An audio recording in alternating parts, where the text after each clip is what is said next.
The Bunker Project, episode number 1.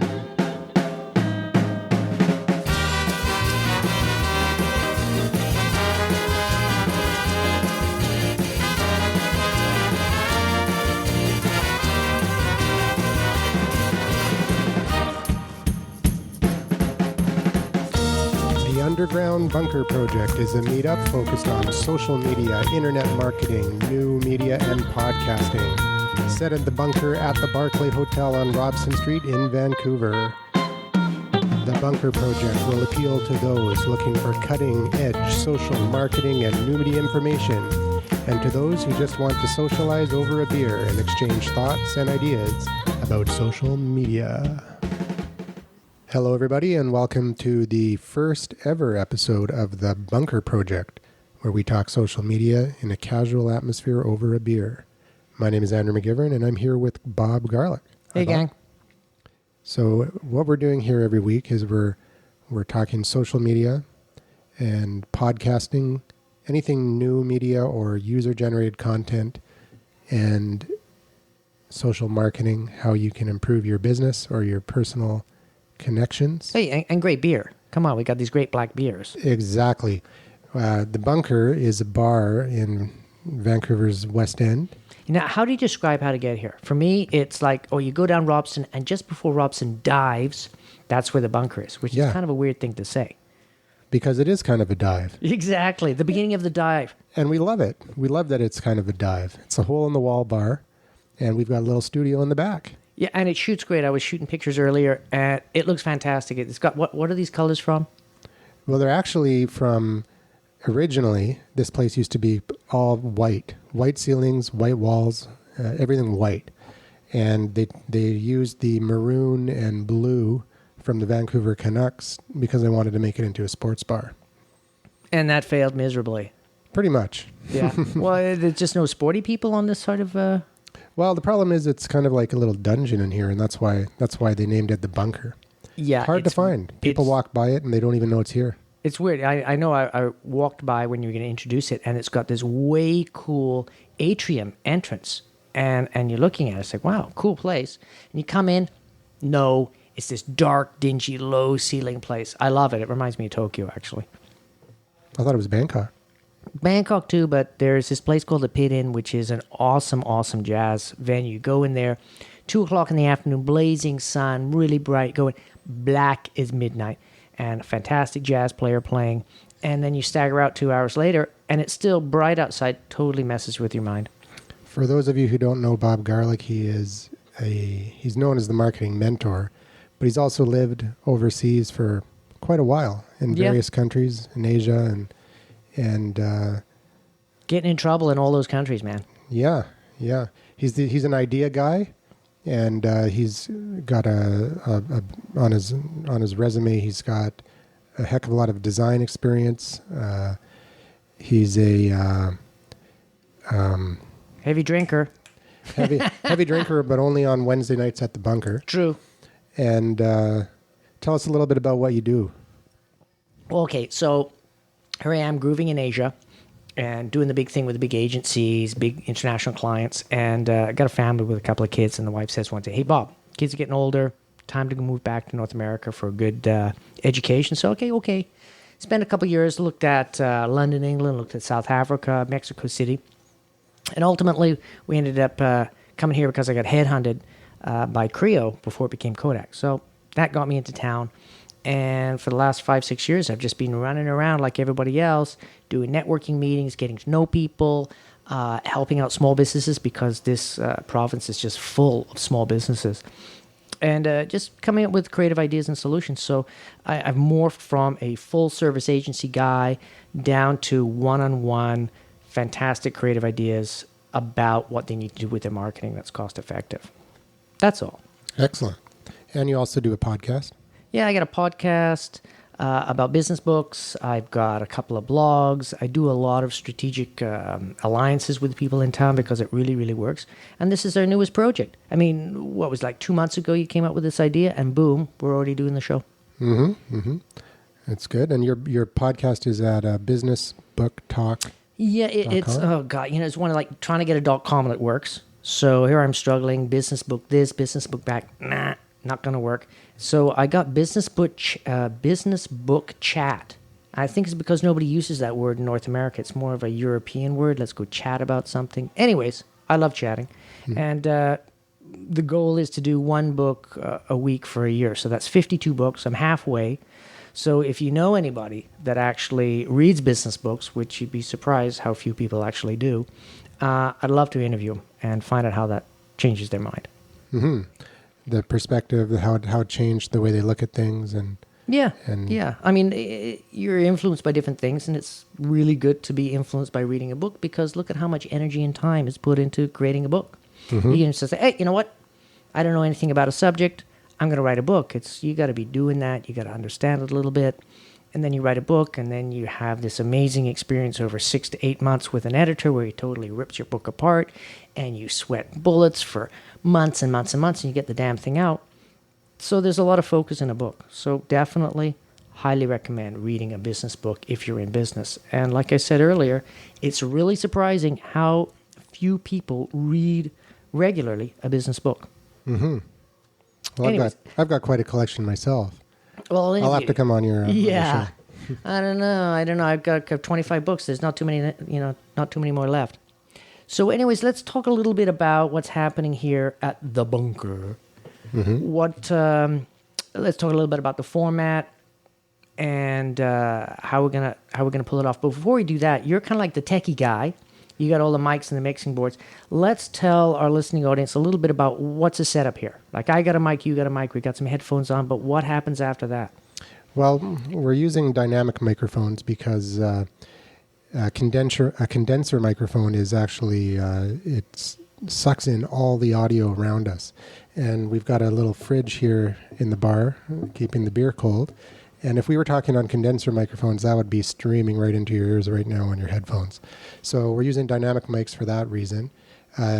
We've got a Tapco mixer. Tapco is actually manufactured by Mackie. It's kind of they've discontinued the brand, but it's kind of like Acura and Honda kind of thing. And it's a good mixer. It's a good quality entry level mixer. It's got 4 XLR inputs, total of 12 inputs. And we're running a RCA out to a USB interface that allows us to record right into a computer. However, that's not the best way of doing it, as I learned last weekend helping a mutual friend of ours, Jay Peachy, record his terrestrial radio show at a mental health camp in Vancouver. And it was a great show, and I was recording into Audacity, like I am now, on a computer. And about halfway through the show, guess what happened? Death. Oh, yeah. Audacity crashes, and I'm scrambling to get it back running, and I got it back, but the settings weren't right because it took me a while to tweak everything to get it working. And all I could hear the whole time was over and over again. One of the podcasts I listened to, Cliff Ravenscraft, the podcast answer man, saying in my ear over and over, never record into a computer because it's always going to bite you at the worst possible time. It'll crash when you least want it to. And recording a live show, I was stressing out. But the good thing is we had the audio going out to the camera, to a professional cameraman who captured all the audio, and at least he'll be able to use it. And on another note, the cameraman actually emailed Jay Peachy and said, "Hey, who was the guy that had who was recording the audio?" He goes, "It's rare to find someone that can produce that kind of good quality audio." And I said to Jay Peachy, I said, he didn't get the other end. He didn't get my end of the audio. Well, it's true. I mean, a lot of people, you look at YouTube and a lot of the stuff that's out there, and it's crap audio. And for me, you can have the most beautiful video, and you're watching it on YouTube. Oh, there's our bartender. I'm watching the YouTube thing, and it's crappy audio, and I don't get it. You got to have that voice or monologue that goes with the video to make it fantastic. And for me, that's why I think a lot of YouTube fail. People are shooting off camera and the mic is picking up everything except for the person that's talking. Very frustrating. And then you listen to some podcasts, really bad audio. You just have all this background noise. And sometimes it's cool. But really, at the end of the day, it's all about getting the knowledge into that other person's head. And if it's hard and there's all this background, there's sirens going on or people talking, they really have to work at getting that knowledge. So look, we live in a society where people are constantly exposed to really, really high production through TV and radio and stuff like that. And that's what they expect. So one of the things I think that a lot of the podcasters and anybody that's doing YouTubes and stuff like that, they really got to step up on the audio. And it's a tricky thing. Like with my book podcast, like I've got a really simple rig. There's an awesome guy on I found him on the internet, and he has these great mics that he builds himself, and a little black box that powers it, and then a couple of mics on clips, and you just clip them onto the people, and then boom, that goes into my little Panasonic digital recorder, and that's fantastic. But after 25 interviews, the best location to do an interview is in a car. Absolutely. It's crazy, but it's like an awesome sound studio. You got a lot of padding. People are comfortably sit. You got a little glass there, so for reflection, you get awesome sound. Mm-hmm. So there you go. Hey, how's it going? Yeah, I'd love another beer. You want? Oh yeah, he's fine. So I'll have another beer. It's a black. Say hi. Hi. Yeah, we're gonna interview her later. But yeah, she's been bringing us black beers. This is number 3 for me, isn't it? Black lager. Yeah, number 3. So look, I got another 10 to go. It's Granville Island, is it? Yeah. Granville Island sweet. black No, lager. that's Okanagan. Okanagan Springs. Sweet. Okanagan I'm a Springs. big dark and black beer fan, and it's I'm into the cappuccino beers, which is the Guinness, and this is good. This is good. So if you, yeah, hey, if you haven't tried it, try it. That's what I'd say. I'll hear that. All right. Okay, so let's talk a little bit about the kind of topics we're going to cover here at the Bunker Project. Yeah. Okay. And that's kind of like up in the air. Obviously, it's got to be about podcasting, social media, blogging, and podcasting.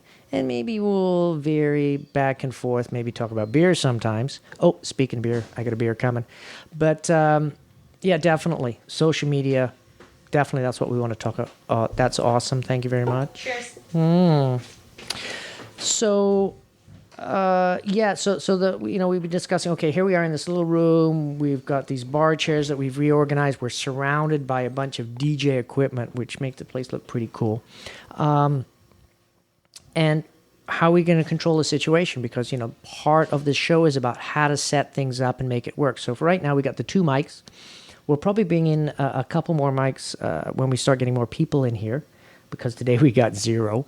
And I'm thinking from 7 to 7:30, we'll chat about what are we going to talk about. And then people can vote at what they want to talk. Well, I feel comfortable talking about, how to set up a podcasting. WordPress sites. Well, there you go, WordPress sites. And another person said, yeah, but how do you do streaming? I said, oh, great. So they'll decide, and then boom, we'll start the show, and they'll get to talk for 10 minutes about that subject. We'll also have an open mic, so from our audience, if somebody has a better idea or wants to discuss stuff with them or fight with them, then they get a mic they can saddle up to and say, hey, I disagree, or yeah, I like what you're doing with WordPress, but how about doing this and this, or have you thought about these plugins? So kind of interactive on that level. So after the 10 minutes, that person gets to sit down, and then somebody else sits in there into the hot seat, and it starts all over again. So depending on how many subjects, it could be a 30-minute show, could be a 60-minute show. Who knows? Mm-hmm. And this is also a meetup group. So we set it up on meetup.com. Yeah. It's the Bunker Project. You can find it by searching the site. And anybody can register and sign up for the meetup group and just RSVP. And How many people we got already?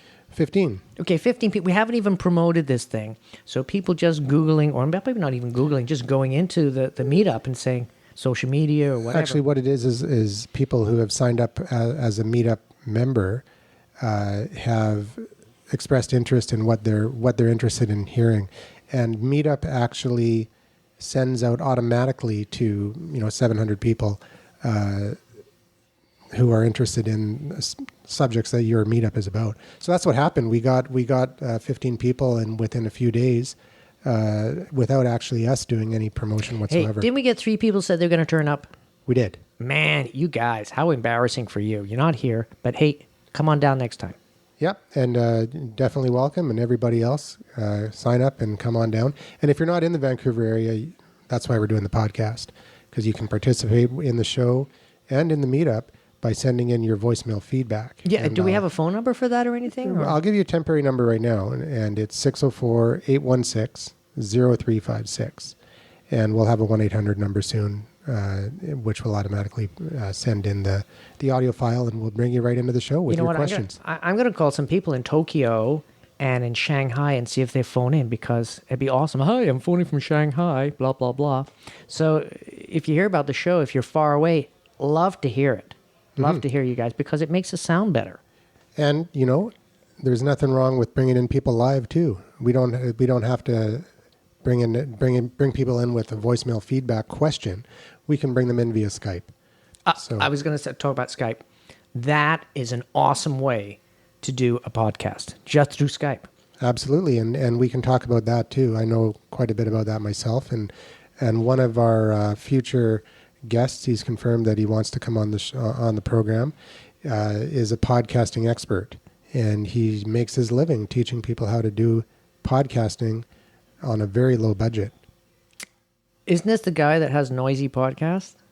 He doesn't have noisy podcasts. It's just that his audio levels are not pristine. He considers himself a guerrilla podcaster, and so basically he's using the equipment and the techniques that he teaches people who are just starting to, and which is I have a lot of respect for that, because he's practicing what he preaches, but he's not interested in bringing his audio up to the next level.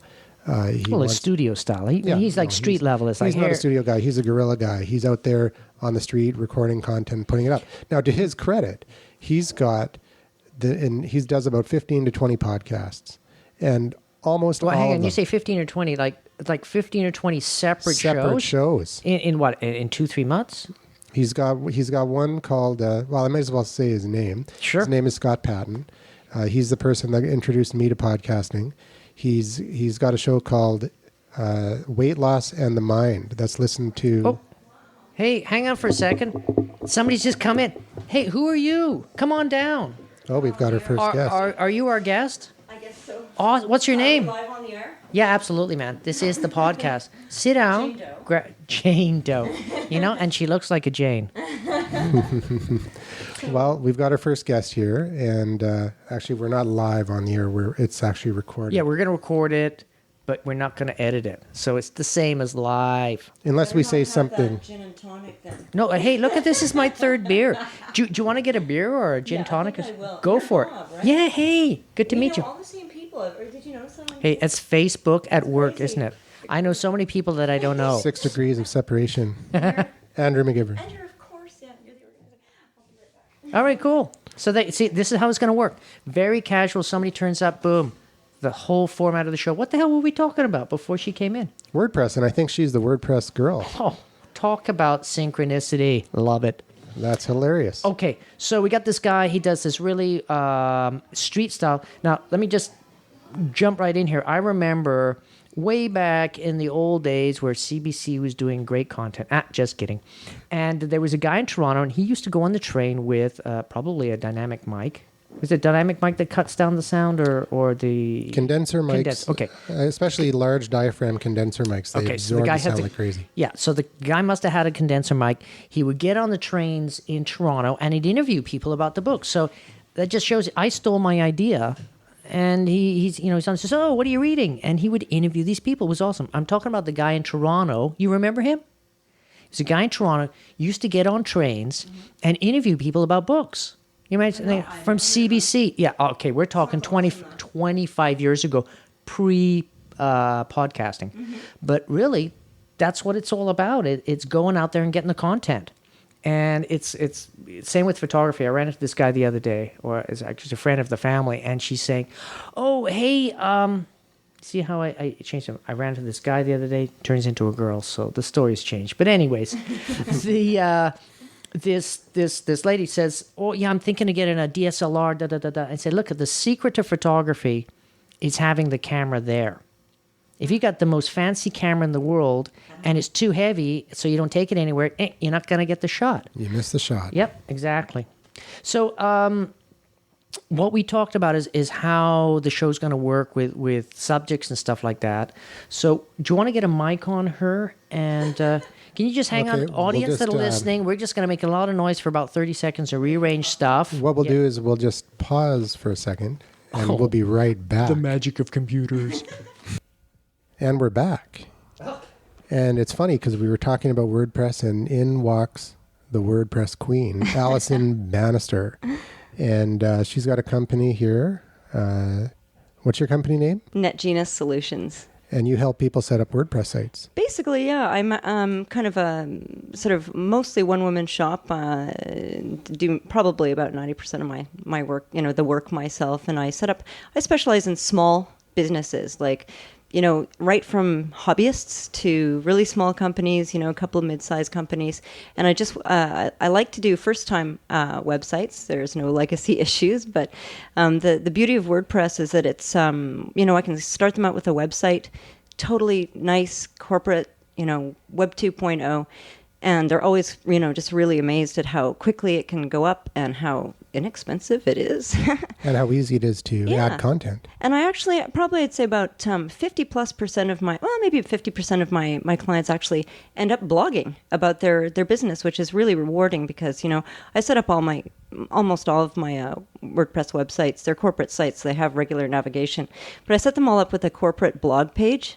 So some people don't know what to do with that, but some people just jump right in, even sort of non-computer savvy types, and they just jump right in and start blogging about their passion, and that's really rewarding for me to see. And a lot of people don't know that about WordPress, that it's not just a blog platform, it's a CMS. Yes, it's a full-on open source, glorious, excellent CMS. And, what people don't realize is that, it is. It's just in the old days, 10 years ago, I remember working at a .com company where, this would take a team of programmers months to make such a thing where you could just log into the back end, update your pages, create new pages, insert images, all that. And, hit publish and there it goes live. All my clients can do that. And they don't have to pay for a web designer to do it. Yeah, it's great because it's good for both of us really. Like they're not a slave to me; they're webmaster, and also I don't have to stop everything to change a word on a website. They can kind of handle that themselves, so it's good. For me, that was one of the biggest chagrins for people that here's this wonderful website, and if you want to update anything, then you're going to have to talk to your webmaster, right? And it's like 6 weeks later, they're still... Well, they're busy, and adding the word and a comma somewhere is not a huge priority for them, probably, other than, Yep. That's the way it wound up being, and it's true, and saw a lot of static web pages where, the content was the same, you go back 6 months later, it's the same, and because, it was an ordeal for people to update that, so now it's all different. Yeah, I just love that. It's very rewarding for me to be able to do this for people. Well, I think what happens with a lot of times with customers, they just don't believe it's that easy. They say, "Oh yeah, right, Bob. So yeah, but where are we going to get broadsided on this thing?" He says, "No, it's a wonderful thing. It's a free platform." Now, I wanted to ask you for templates. Do you go to the free template sites or the $40 template sites, or you actually have somebody code templates? How do you handle that? Well, I'm flexible on that. Usually, I have actually. Got the StudioPress. I really recommend StudioPress themes. They're really awesome. Okay, so tell me a little bit more, because I've never heard about StudioPress. What's StudioPress? Well, there's so many different theme companies. So it's just what I started using about a year ago, and it's what I like. They're premium WordPress themes, so they have like a lot of bells and whistles that your ordinary free theme doesn't have. And basically, I start with a StudioPress theme usually, and I just customize away. I just dive into the PHP, the CSS, the images, and just presto changeo. I can kind of make those things stand on their heads and sing Yankee Doodle Dandy. At the end of the day, they just look totally different. But I like the way the code is set up, the way the style sheet's set up and everything. So I start with a premium theme, and then I just modify mostly. I'm familiar with StudioPress, but What about, a lot of people are talking about Thesis. Yeah, no, Thesis is great. I mean, Thesis, I'm just not as fond of Thesis. It's very good. It's really highly esteemed for page loading speed and SEO. Yeah. And StudioPress has actually come up with and it's considered a theme framework with child themes. StudioPress has actually gone and done the same thing. Basically, now they've got Genesis now, which is their theme framework. But I mean, it's really up to the individual. I don't personally. I mean, there's a lot of real evangelists about Thesis. It's nice. I just find that I personally just I'll stand by the StudioPress. I like working on that. I've seen a lot of variation in the themes, but most of the Thesis themes I just don't see. Yeah, they just don't grab me. Me too. So I don't want to say anything bad about it, but they just don't grab my eye. I've been using Brantford magazine and Winton magazine. I liked Winton. I've done some Winton. Yeah, I like Winton. Yeah, I like that one. They're all well. nice. There's some great themes out there. So, if a client came up to me, and I did have a client, actually I have a current client who just came, just said, I want to get this WordPress theme. Can you modify it? And working on that now. So, just go change it how they want it. So you can go grab anything off the internet that you like and, just tweak it up with your branding and, to your taste. And there you go. Which plugins do you recommend? I have several favorites. Well, of course, I think everybody likes all-in-one SEO. And, I use it for every site. Let me think here. There's a couple of other ones. Like I'm thinking of some gallery plugins. I'm on the spot now. I never even came here thinking about what plugins I use. Let me think here. Well, there's What about the plugin that gets rid of spam? Yeah, Akismet. Yeah. Well, you have to have Akismet. Yeah. Okay. Akismet to get rid of spam. I'm just trying to think of the usual ones that I do. I personally, for contact forms, I really like Contact 7. It's quite nicely configurable. And there's another, actually, kind of like another plugin that goes with Contact 7. It's called Forms, which is really cool. So you set up your contact page, and then when someone goes through your contact form, you receive an email with the contents of the form results, but also it'll save it in a CSV file. It saves it on the server too, so you can actually keep a nice record of all the inquiries that you've received through your contact form. So later on for follow up, you can do that. Excellent. For podcasting, I use the audio player, and the good thing about WordPress is that you don't have to encode an RSS. With WordPress, it's just right there. It's just right there, automatic. / whatever it is, yeah. So that's great. Another plugin that I like to use is. Isn't that funny? I did that too. I just sort of thought, what do I see on my? And this is non-edited. Yeah, I know. Can we edit clicking? this? That's me taking pictures. So It's Bob's fault. He's distracting me with these flashing lights. I'm going to come up with some more favorite plugins too. Yeah, there's later. When they come to me. What about you mentioned all-in-one? Some people don't. Some people love all-in-one plugins, but some people are shying away from them and would rather get. And here's the justification for it. There's a podcasting plugin called PowerPress, and for a long time, a lot of people were recommending against it because it had a lot of features. It tried to do everything. Instead of picking individual plugins that did that one thing very well, you might end up with a plugin that does a bunch of things but not as well. Is that an issue? Well, to be honest, most of the SEO that I do, I'm not an SEO, I'm not a search engine optimization specialist. I'm a generalist. So basically, if a client's really, really into SEO, they're going to hire an SEO consultant. Myself, when I set up the website, I just put all the best practices into place. So I where possible, I think the best thing about all-in-one SEO is it really lets you, customize each page's title. So rather than just like the default is, if the title of your website is, Bob's Great Widgets or, Great Widgets in Vancouver, if that's the title of your blog, then each page title is going to be something like About Us, Pipe, Bob's Great Widgets in Vancouver, and, contact us. Or maybe the category number instead of the category that's name. you deal with that with the permalinks, right. custom permalinks to be custom to be the SEO friendly, the actual name of the post. But I mean, so anyway, so like the default page titles on WordPress are kind of, they're not terrible, they're not awful, and Google loves WordPress just generally. So it'll forgive a lot. But I like the all-in-one SEO because it allows me to go into each and every single page and create a title which is good, a good title with some, maybe long tail keywords and that which properly matches the content on the page.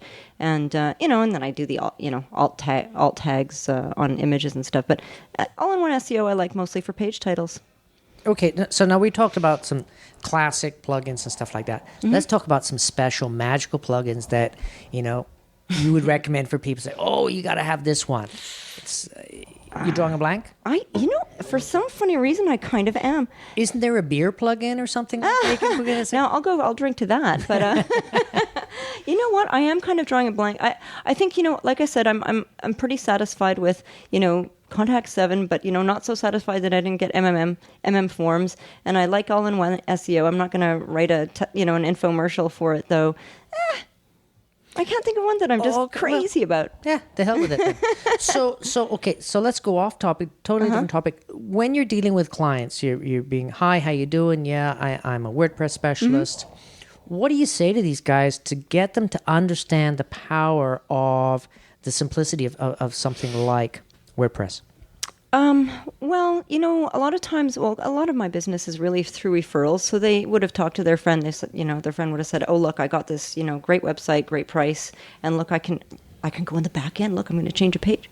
I'm going to write a blog. Cool. Look at this. So sometimes they've already seen that, or if they are kind of coming to me sort of, via Google, then, or some other way. But did they understand why they want to do one? Like, okay, it's a website, it's a blog, it's all these things, but do they have any strategy or understanding, or do you help people with that? Or you say, yeah, you want to, I can do it for you. Do you give them some guidance? Yeah, you know what? I just tell them it's a great platform. It's open source. They will never regret it. They might regret getting a full-on custom static site, or, oh my Lord, and I don't want to diss on people who do custom CMSs, but oh God. People sometimes get themselves into these custom CMSs. They pay thousands and thousands for them, and they're a complete slave to that company. Yeah. That's just the danger. So I feel very good when I recommend WordPress. I'm saying, get this, go on WordPress, and, like the setup cost for me, I do really good prices, for... Well, you can, because it's fast. basically... Yeah. It goes fast. They just need their, their branding and their images, and, I do a couple magic tricks. But, I mean, it's a great way to start, and they will never regret it. If later on, if they decide that, they've got a great big budget for their website, and they want to get a custom design website, you know what? They can keep all their content just the way it is, and just get a new one theme folder changes the whole equation. So, Yeah, that's true. I remember I got into blogging through Blogger, which is another fantastic. It's a free source, and when I'm dealing with clients that kind of don't get it, I'll say, "Hey, look, do you have a Gmail account?" And they say no. I say, "So, oh my God, where the hell have you been?" Your Honor, he rolled his eyes. But really, it's you get your Gmail account, and then just open up a Blogger account and try it for 6 months to see if you can actually do the blogging, because it's a bit of a discipline in there, and do you actually have subject matter that's going to work for you? And then, if you love it, open up a WordPress and just import everything over, and boom, boom, boom, it's ready to go. Okay, Andrew? There's also WordPress.com. What do you think of WordPress.com versus WordPress.org? Hosted on WordPress? Well, well, I guess I've been a web, like a web geek for a long time. I just don't think you get any respect if you don't have your own domain. Why not get your own domain? Come on, it's $10 a year. And You can have your own domain and still have it forwarded to the WordPress. yeah, but I like to keep all my SEO juice on that domain. There's different schools of thoughts, but I like to have everything. Like, I just like people to kind of own all their own content. And I agree. Yeah. I have a few WordPress blogs, and they're all self-hosted. Yours is self-hosted, Bob. Oh yeah. Yeah, Bob's is self-hosted, and but I have heard that being on WordPress.com, because there's so much information on their servers, that they get spidered a lot quicker by Google, and that there may be an SEO benefit for having a presence there. Well, the only argument I could think of to make for doing something on WordPress.com would be to sort of create a page which you intend to have Google index, which points to your website. Exactly. So maybe as an SEO tool, okay, but Could you do a mirror? Sorry, could you do a mirror? Like, just do a two? No, because actually, like I said, I'm not a huge SEO expert, but one thing I do know is don't do duplicate content. Yeah. Google doesn't like that. It gets zapped. You see this? It's like, oh, look, same old crap. Google's like an entity which craves fresh blood all the time. It's just searching and seeking for fresh new stuff. Well, actually, that brings up a very good question, because I have a lot of similar content. When you're leveraging your content, how much of it has to change before Google? It's a tough question. Like huh? I said, I mean, well, That's listen, not your specialty. To a certain extent, only Google knows. And you know what? The way I look at it is, if you're into SEO at all, Google is your god. Google is like the great one who knows all and sees all, but does you don't really know in their what's on their mind. But you do know one thing: they want you to be good, and they want you to have good content, and they don't want you to try and game the system. They don't want you to go to confession on Sunday, fully intending to be a bad boy on Monday, kind of thing. You know what I mean?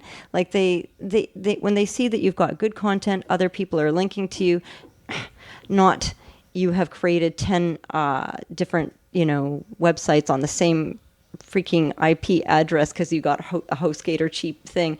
They know. they know what's up, and they won't tell you what they know. They won't tell you all of it. So basically, it's the easiest. I think the path of least resistance is to keep on the straight and narrow. And you know what? I've got clients who had existing websites who are like top of like number one on Google for their search terms and didn't even know what search engine optimization was, because all they did is like all the time just keep writing all this great stuff and people were linking to them. So, so that's just, to me, just goes to prove that, SEO is great. It's a little bit voodoo, but, I wouldn't do any, I personally don't do any magic tricks with SEO. Yeah, content is definitely king. Yeah, I'd say so. And reputation, too. If you write great stuff and people do, sincerely link to you because they think you wrote a great article, then that's great.